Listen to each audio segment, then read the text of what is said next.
The dust motes danced in the single beam of late afternoon sun slanting through the attic window, each one a tiny, glittering world of its own. It was a peaceful scene, a quiet moment snatched from the happy chaos of a Saturday afternoon. Downstairs, I could hear the two most important sounds in my world: my wife Chloe's melodic laughter and the delighted shrieks of our 5-year-old daughter Lily. We were refinancing the house, a tedious but necessary step towards building the extension we'd always dreamed of: a sunroom for Chloe's plants and a dedicated playroom for Lily. The bank needed a mountain of paperwork, including our original birth certificates. I'd found mine and Chloe's easily enough in the fireproof safe in our study, but Lily's was missing. Chloe, with a casual wave of her hand, had said, "Oh, it's in the memory box in the attic, the big blue one. Be careful, it's full of treasures." And so here I was, surrounded by the ghosts of our life together. The air smelled of old paper and cedarwood. I lifted the lid of the big blue box. On top lay a pair of Lily's first booties, impossibly small. Beneath them, her hospital bracelet, the tiny plastic band with "Baby Girl Miller" printed on it. My heart swelled with a familiar, fierce love. I was a father. It was the single greatest, most defining fact of my existence. I rummaged gently past clay handprints, crayon drawings, and a lock of silky blonde hair from her first haircut. And there it was, at the very bottom, tucked inside a pristine white envelope: the official, state-issued birth certificate for Lily Ann Miller. I smiled, pulling the folded document from its sleeve. It was just a piece of paper, but it felt monumental. It was the first page in her story. My eyes scanned the familiar details. Name: Lily Ann Miller. Date of birth: October 23rd. Place of birth: St. Jude's Hospital. Mother's name: Chloe Elizabeth Miller. And then, father's name. My eyes stopped. I blanked, sure I was misreading it. The space wasn't just wrong, it was empty. A clean, sterile, typed line that simply said... My breath hitched. A cold dread, slick and oily, began to seep into my bones. It had to be a mistake, a typo, a clerical error. Things like this happened, right? I remembered that day with perfect crystal clarity. I was there. I held Chloe's hand until my knuckles were white. I cut the cord. I was the first person to hold Lily, to count her 10 tiny fingers and 10 tiny toes. My name should have been there. Liam David Miller. It was a part of her. It was a part of me. I folded the paper with trembling hands, my mind racing, trying to build a logical explanation, a wall against the encroaching panic. The bank wouldn't accept this. We'd have to get it corrected. A hassle, that's all. Just a stupid, bureaucratic hassle. I shoved the certificate back into its envelope and closed the memory box, the click of the latch sounding like a gunshot in the silent attic. I went downstairs, forcing a smile onto my face that felt like a cheap plastic mask. Chloe was on the floor, building a lopsided tower of blocks with Lily. She looked up at me, her face radiant. "Find it, honey?" she asked, her voice light and carefree. "Yeah," I said, my own voice sounding foreign and tight. I held up the envelope. "But, there's a problem with it." She tilted her head, a small frown creasing her brow. "A problem? What kind of problem?" I couldn't bring myself to say it in front of Lily. "Can we talk in the kitchen for a sec?" She sighed, a theatrical puff of air. "Liam, can't it wait? We're in the middle of building a castle for Princess Sparklemane." Lily giggled, placing a red block precariously on top of the tower. "A castle, Daddy!"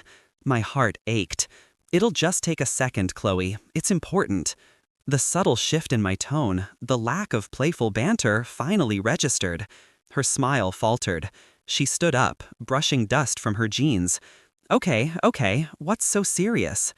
In the kitchen, the familiar scent of coffee and cinnamon did nothing to soothe the frantic thrumming in my chest. I handed her the envelope. She pulled out the certificate, her eyes scanning it quickly. For a fleeting microsecond, I saw something flicker in her expression. Fear? No, that couldn't be right. It was gone as quickly as it appeared, replaced by a look of mild annoyance. Ah, for crying out loud, she said, tossing the paper onto the granite countertop. They left your name off. Can you believe the incompetence? I remember that nurse, the one with the frizzy hair. She was a complete mess. Probably forgot to file the final form. It was a plausible explanation. It was the explanation my heart desperately wanted to believe. But that flicker, I couldn't shake it. You never noticed this before? I asked, trying to keep my voice even. We've had this for 5 years, Chloe. She laughed, but it sounded brittle, forced. Liam, be serious. When was the last time you looked at your own birth certificate? I put it in the box and never thought about it again. It's just a piece of paper. We know you're her father. I was there. You were there. It's not a mystery. She walked over to me, wrapping her arms around my neck, her body warm and familiar against mine. Don't let some stupid clerical error stress you out. We'll call the county records office on Monday and get it sorted. Easy peasy. She kissed me, a soft, reassuring press of her lips. I wanted to melt into her, to let her confidence wash away the cold dread. I hugged her back, burying my face in her hair, which smelled of coconut and sunshine. But even as I held her, the image of that blank line was burned into the back of my eyelids. It was a void, an absence, a question mark at the very heart of my life. And for the first time in our 10 years together, when my wife told me everything was okay, a traitorous little voice in the back of my mind whispered, "She's lying." The weekend was a masterclass in denial. I played the part of the happy husband and father, pushing the image of the birth certificate into a dark corner of my mind. We went to the park, we ate ice cream, we watched animated movies until Lily fell asleep on my chest. Every time I looked at her blonde hair so like mine, her blue eyes that were a perfect mix of mine and Chloe's, I felt a fresh wave of guilt for my suspicion. Chloe was right. It was a stupid piece of paper. My love for Lily, my presence in her life since the moment she took her first breath, that was the truth. The paper was the lie. On Monday morning, Chloe was a whirlwind of efficiency. "I'm on hold with the records department," she called out from the kitchen, her phone pressed to her ear. "The hold music is literally a banjo cover of Stairway to Heaven. Pray for me." I smiled, a genuine one this time. This was my Chloe. Practical, funny, capable. She was handling it. My anxiety began to recede. An hour later, she hung up with a triumphant sigh. "Okay, so it's a whole process. We have to file a petition for a delayed registration of paternity, submit an affidavit, and provide proof. They're sending the forms over. See, annoying but fixable." She smiled, and the world righted itself on its axis. The forms arrived a few days later, a thick packet of legalese and bureaucratic jargon. We sat at the dining room table one evening after Lily was in bed, the packet spread between us like a bad hand of cards. "Okay, so we need a copy of our marriage certificate, a notarized affidavit from me, and one from you," Chloe read, tapping a perfectly manicured nail on the page. "And then it says here, supporting evidence of paternity. They suggest a DNA test result as the most straightforward option." A cold silence fell over the table. The words hung in the air, heavy and menacing. A DNA test? It was a logical, clinical solution, the fastest way to cut through the red tape and get my name where it belonged. But the mere suggestion of it felt like an accusation, an act of profound betrayal against the life we had built. "Well, that's ridiculous," I said, trying to sound nonchalant. "We're not doing that. That's for other people. We'll just write our affidavits." Chloe didn't look at me. She kept her eyes fixed on the form. "It just says it's the fastest way, Liam. We could have this all sorted in a week. Otherwise, with the affidavits alone, it could take months for a hearing." "I don't care how long it takes," I said, my voice sharper than I intended. "We are not taking a DNA test to prove to some government clerk that I am my own daughter's father. It's insulting." She finally looked up, and her eyes were filled with an emotion I couldn't quite place. Was it hurt? Annoyance? "Fine," she said softly. "Fine, we'll do it the long way." But something had shifted. The easy confidence she'd displayed on Monday was gone. She seemed nervous. That night, I lay awake long after she had fallen asleep, her steady breathing a counterpoint to the frantic racing of my own heart. Why was she pushing for the DNA test? If it was a simple clerical error, wouldn't she be as insulted by the suggestion as I was? The seed of doubt, which had been dormant for a few days, began to sprout again, sending ugly little roots deep into my psyche. The next few weeks were a slow, creeping descent into a private hell. On the surface, everything was normal. I went to work, I came home, I read bedtime stories to Lily, and kissed my wife goodnight. But beneath the placid surface of our domestic life, a current of suspicion was pulling me under. I started noticing things I'd previously ignored. Chloe's phone, which used to lie casually on the kitchen counter, was now either in her pocket or face down beside her. She started having to work late more often, something her project management job hadn't required in years. When I'd ask what she was working on, her answers were vague. Just tying up loose ends on the Henderson account, she'd say, not meeting my eye. One evening, she came home smelling faintly of a men's cologne I didn't recognize. When I mentioned it, she brushed it off. "Oh, I had to give Mark a ride home. His car's in the shop. Must have rubbed off." Mark, her colleague. He'd been with her company for about 6 years, a handsome, charismatic guy I'd met a handful of times at company parties. I'd always found him a little too slick, a little too eager to laugh at Chloe's jokes.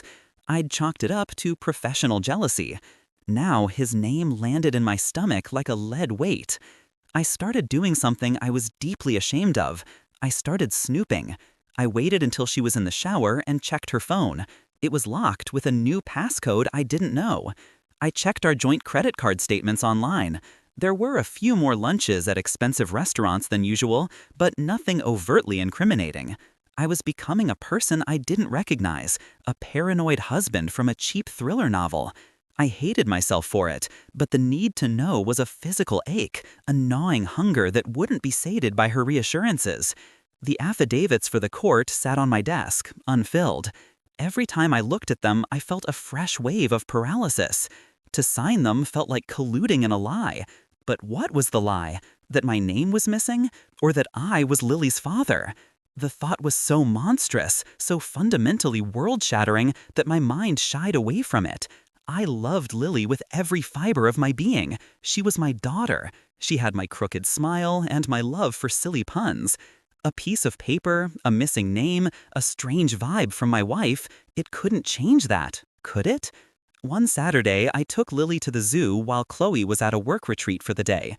As we stood in front of the monkey enclosure, Lily laughing as a baby orangutan swung from a rope, she pointed and said, "Look, Daddy, the baby loves his daddy."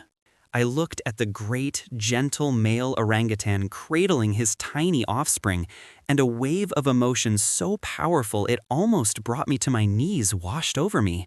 I scooped Lily into my arms, holding her tight.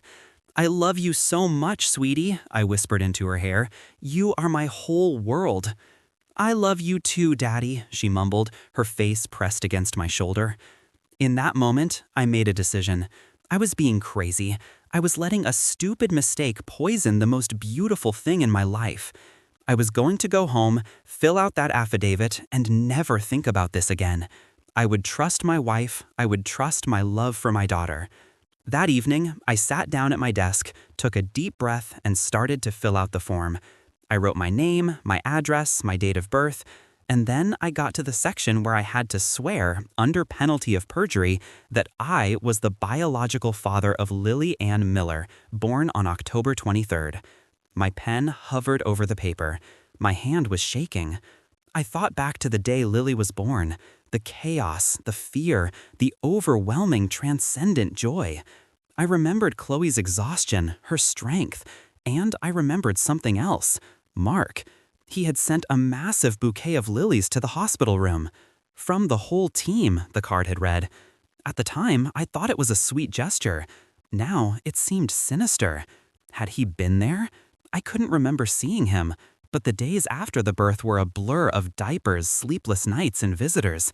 He could have come when I was out grabbing coffee. My mind, now a fertile ground for suspicion, began to twist every memory. Every time Mark's name had come up in the last 5 years, The time he'd helped Chloe move a heavy piece of furniture when I was on a business trip. The inside jokes they seemed to share at company Christmas parties.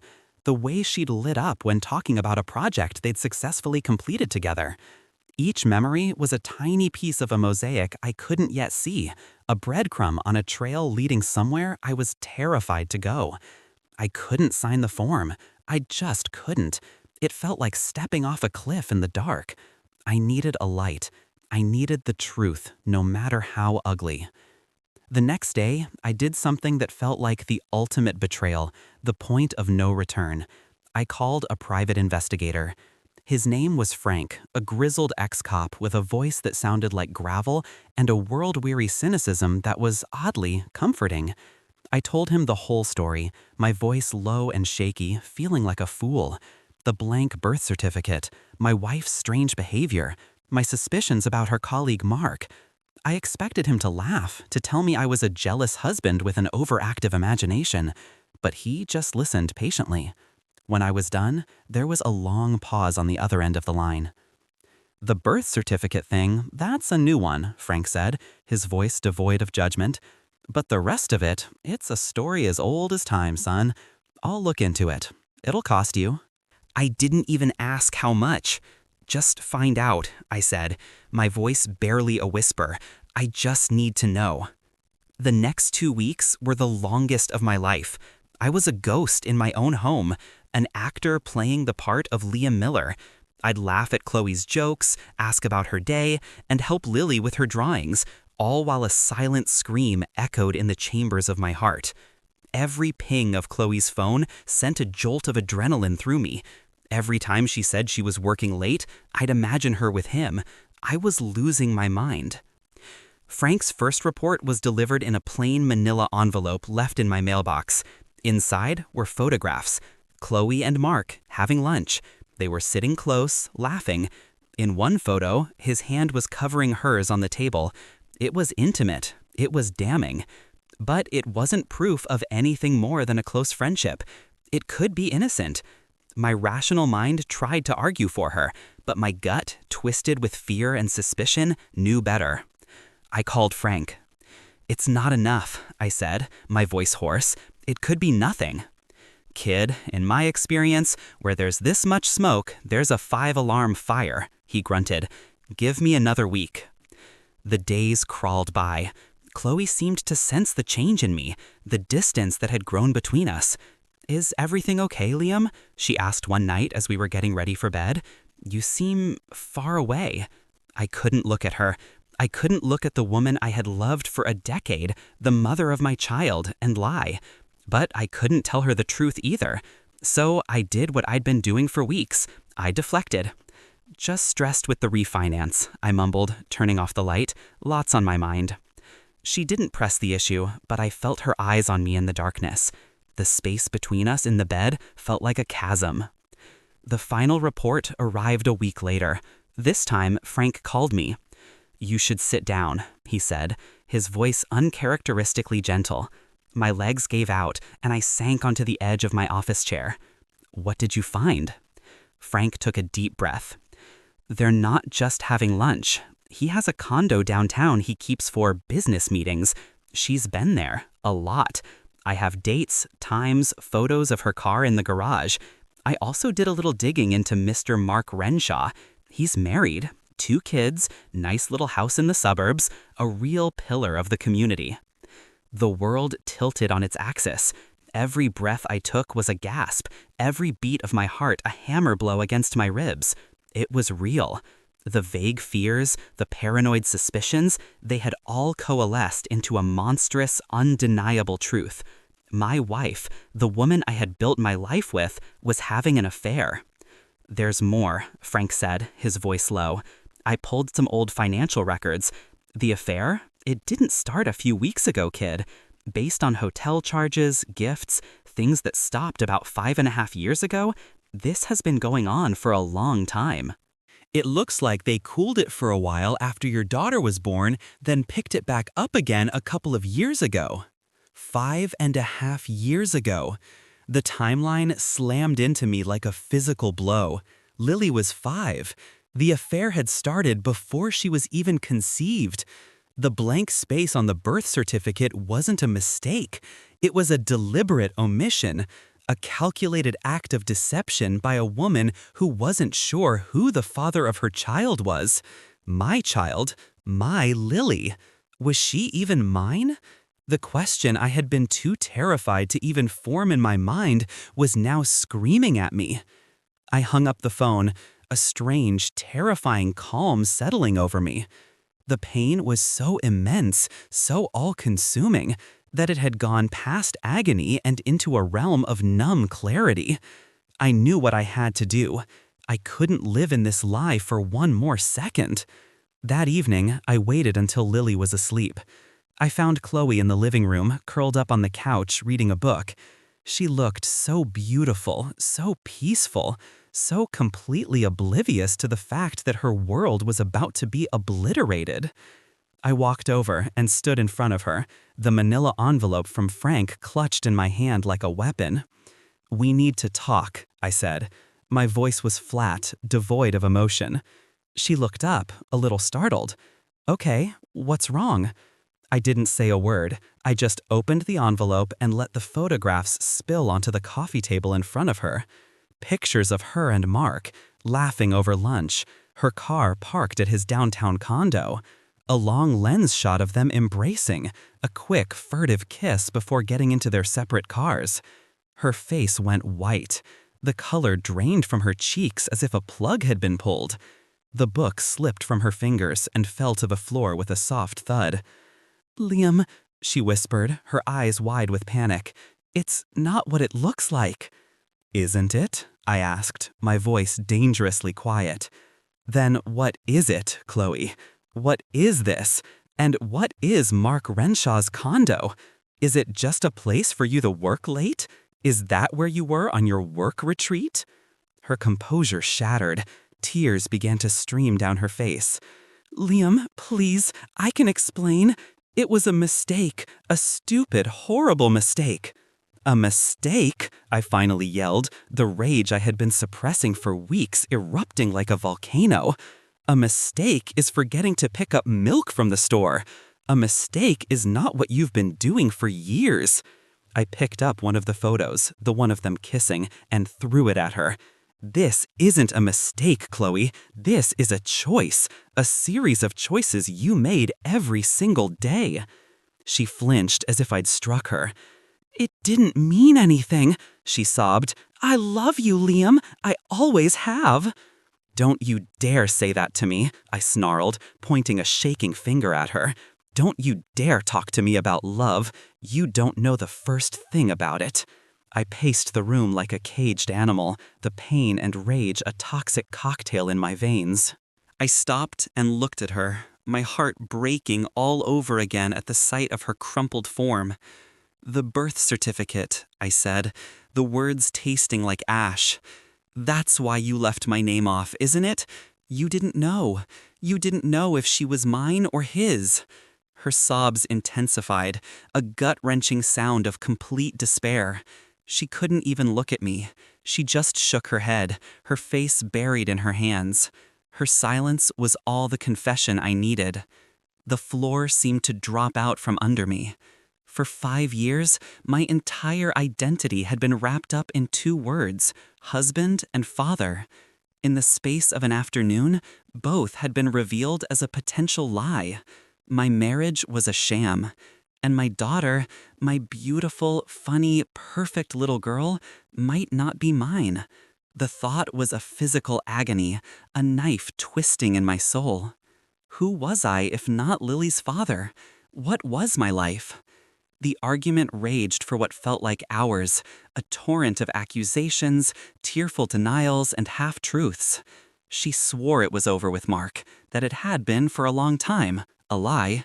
She swore that she knew in her heart that Lily was mine, another lie. She begged, she pleaded, she promised she would do anything to fix it. But there was nothing to fix. The trust, the very foundation of our life together, had been pulverized. It was irreparable. "I want you to pack a bag and go," I said finally, my voice hollowed out, all the anger spent. Go to a hotel. Go to your parents. I don't care. I just can't look at you right now. Liam, no, please, she begged, trying to grab my hand. I pulled away as if her touch was poison. Get out, Chloe. Now. She finally seemed to understand that it was over. With one last shattered look at me, she turned and walked up the stairs. I stood in the living room, surrounded by the wreckage of my life, listening to the sounds of her packing, the soft clicks of drawers and closets opening and closing. Each sound was a fresh wound. An hour later, she came downstairs, a small suitcase in her hand. Her face was swollen and red from crying. I love you, she whispered from the doorway. I didn't answer. I just stared at the wall, at a framed photo of the three of us at the beach, smiling, a perfect, beautiful lie. I heard the front door close, and then the sound of her car starting and driving away. And then there was only silence, a profound, deafening silence that filled every corner of the house, every corner of my heart. I sank onto the couch, put my head in my hands, and for the first time since this nightmare began, I wept. The days that followed were a blur of numb functioning. I got Lily up, made her breakfast, took her to kindergarten, picked her up, made her dinner, read her stories, and tucked her into bed. I moved through the motions of fatherhood on autopilot, my mind a maelstrom of grief and uncertainty. Lily, bless her innocent heart, knew something was wrong. "Where's Mommy?" she'd ask, her little brow furrowed with worry. "Mommy had to go away for work for a little while, sweetie," I'd say, the lie tasting bitter in my mouth. "She'll be back soon." I didn't know if that was true. I didn't know anything anymore. I had hired a lawyer, a sharp, no-nonsense woman named Sarah, who had looked at me with sympathetic eyes as I'd stumbled through my story. She'd laid out my options, talking about divorce, custody, and the dreaded P word, paternity.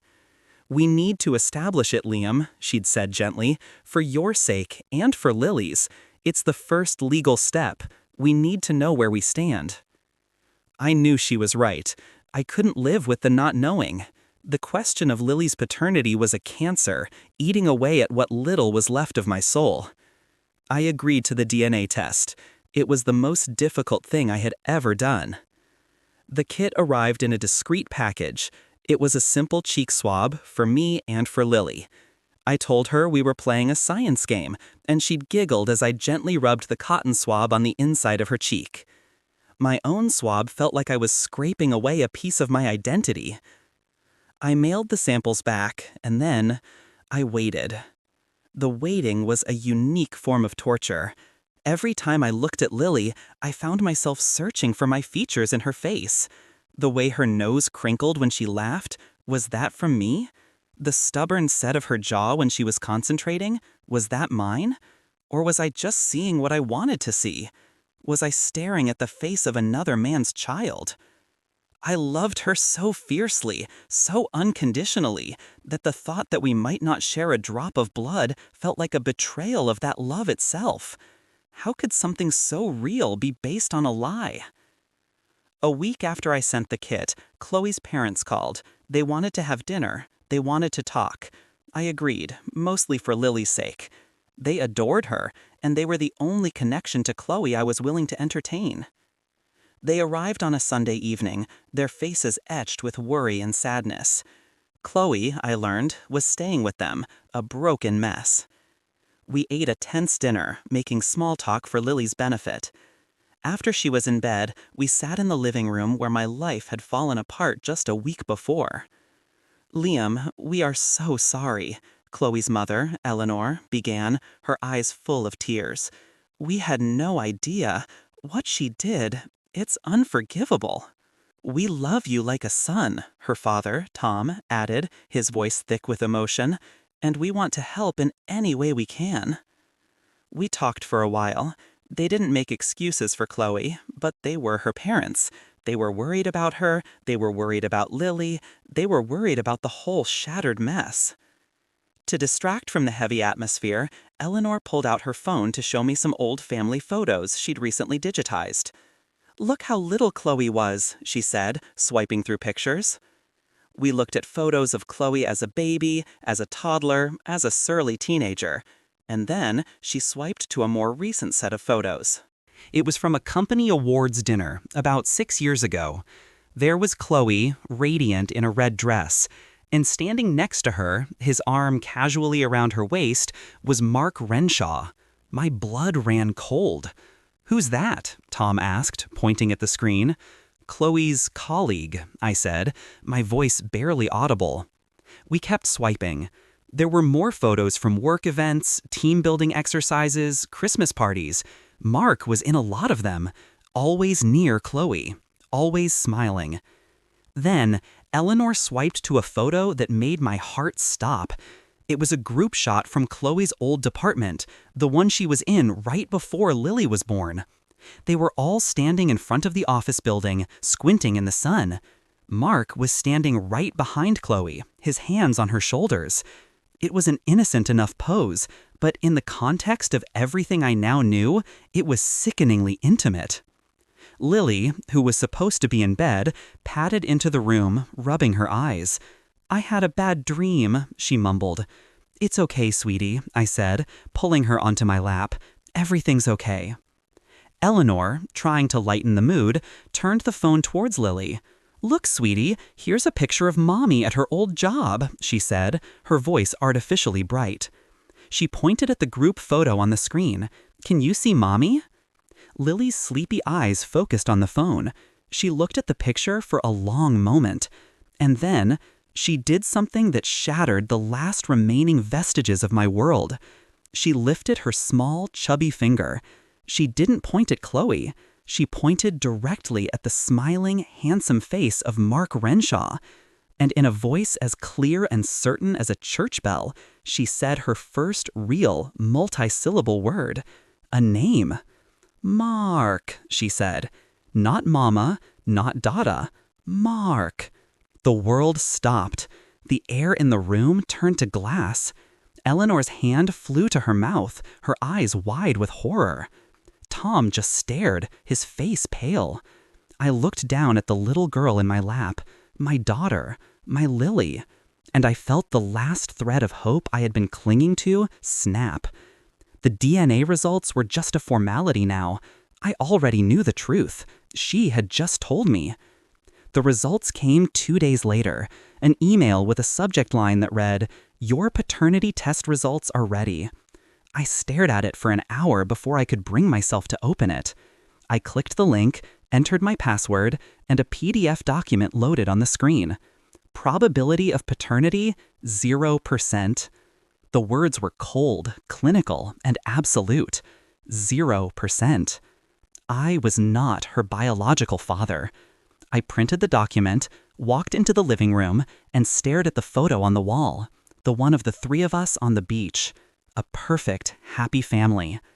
With a sudden, violent roar of pure, undiluted anguish, I ripped it from the wall and smashed it on the floor, the glass exploding across the hardwood. I sank to my knees amidst the shards, the sound of my own raw, ragged sobs filling the empty house. It was all gone. My marriage, my family, my identity. All of it, built on a foundation of lies and sand, had been washed away by a single, devastating wave of truth. The divorce was brutal. Chloe, faced with the irrefutable DNA evidence and Frank's meticulous documentation of her affair, fell apart completely. Mark's wife, of course, found out everything, and their life imploded as well. It was a maelstrom of destruction, and Lily and I were caught in the eye of the storm. Chloe didn't fight me for custody. I think, in the end, she was too ashamed. She agreed to supervised visitation.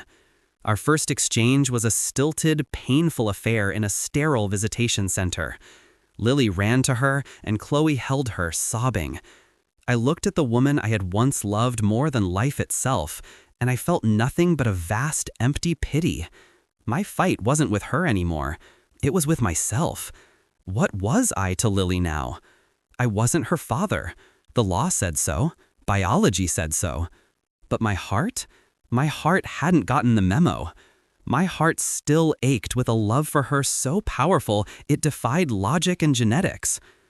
One afternoon, a few months after the divorce was finalized, I was sitting on the floor in Lily's room watching her play. She had a set of plastic farm animals and was making them talk to each other. She picked up a little toy man. "This is the daddy pig," she said. Then she looked at me, her blue eyes serious and questioning. "You're my daddy, right?" The question hung in the air, simple and yet impossibly complex. I could tell her the truth. I could try to explain biology and betrayal and broken hearts to a 5-year-old. Or I could tell her a different kind of truth, the truth that mattered. I pulled her into my lap, my arms wrapping around her small, warm body. "Yes, Lily," I said, my voice thick with emotion. "I am your daddy. Being a daddy isn't about where you come from. It's about being there every single day.